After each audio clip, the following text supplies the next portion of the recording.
There is a chapter in the Hebrew Scriptures that stands like a continental divide. It carves a deep line between two of the world's great faiths. We are talking about Isaiah 53, a text written over 700 years before the birth of Jesus of Nazareth. For Christians, these words are not just poetry.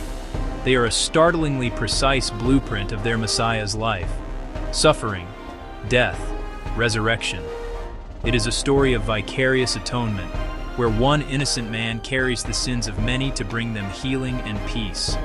For many in the Jewish community, however, this interpretation is seen as a profound misunderstanding.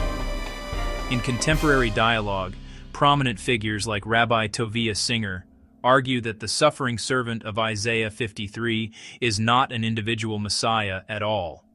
Instead, he claims the servant is a collective entity, the nation of Israel. Long before the birth of Jesus, before the very existence of Christianity, a monumental translation project was undertaken.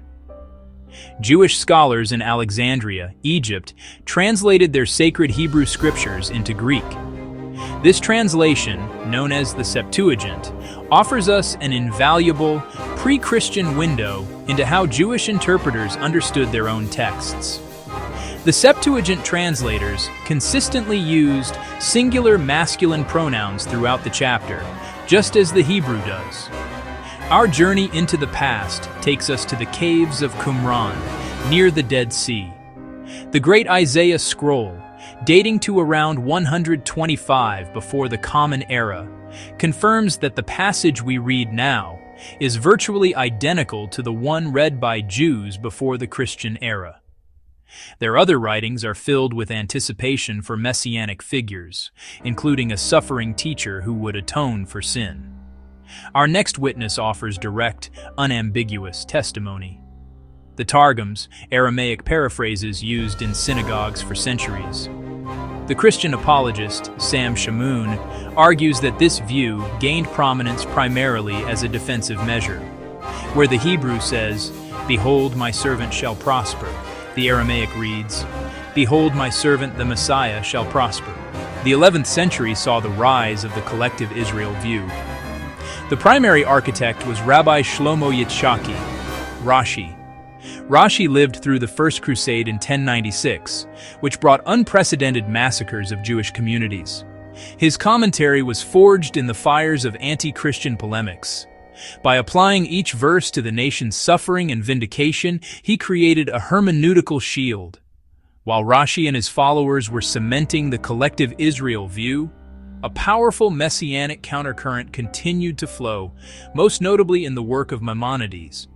In his famous Epistle to Yemen, Maimonides applies key verses from Isaiah 53 to the Messiah, describing him as having divine titles including Mighty God.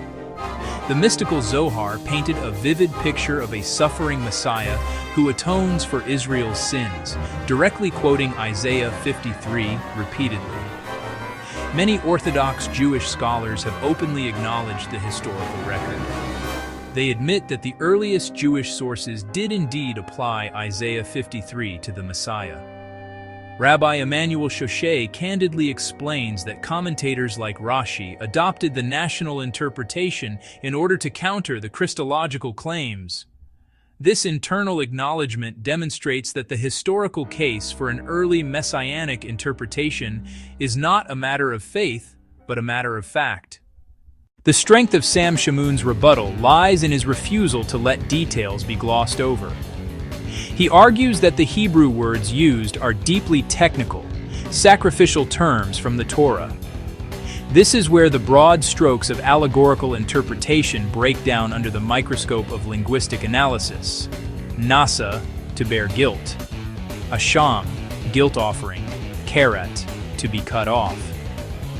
These are specific descriptions of vicarious atoning sacrifice. The simple grammar of the pronouns creates a clear distinction. There is a sharp separation between the suffering individual, he, and the sinful group, we. In verse 8, Isaiah calls the transgressors, my people, Ami. In Isaiah, my people almost always means Israel. If the servant dies for my people, then the servant cannot be Israel. The natural reading is that the we are the prophet and the righteous remnant of Israel, confessing that the Messiah suffered for them. Isaiah 53 describes the servant as absolutely morally innocent. Verse 9 declares, "He had done no violence, nor was any deceit in his mouth." The Hebrew Bible shows Israel's persistent sinfulness. Isaiah himself calls them a sinful nation, a people laden with iniquity, whose hands are full of blood. How can the same prophet describe that nation as having done no violence and having no deceit? This paradox makes the collective Israel reading untenable. One of Sam Shamoun's most pointed counter-arguments comes from recent history. He points to the Chabad Lubavitch movement and their response to Rabbi Schneerson's death in 1994. Many followers came to believe he was the Messiah. After his death, they expected his imminent resurrection. To justify this belief, where did they turn? They turned to Isaiah 53, applying the suffering servant verses directly to Rabbi Schneerson. This creates what Shamoun frames as stunning hypocrisy. Anti-missionaries tell Christians that Isaiah 53 cannot refer to an individual suffering Messiah. Yet when their own revered Rebbe suffers and dies, they immediately reach for Isaiah 53 to explain it in terms of an individual, suffering, atoning, and resurrecting Messiah. Shamoun's devastating question is simple. If it's okay for your rabbi, why is it not okay for Jesus? The weight of these receipts, when viewed together, forms a cumulative case that fundamentally reframes the entire conversation.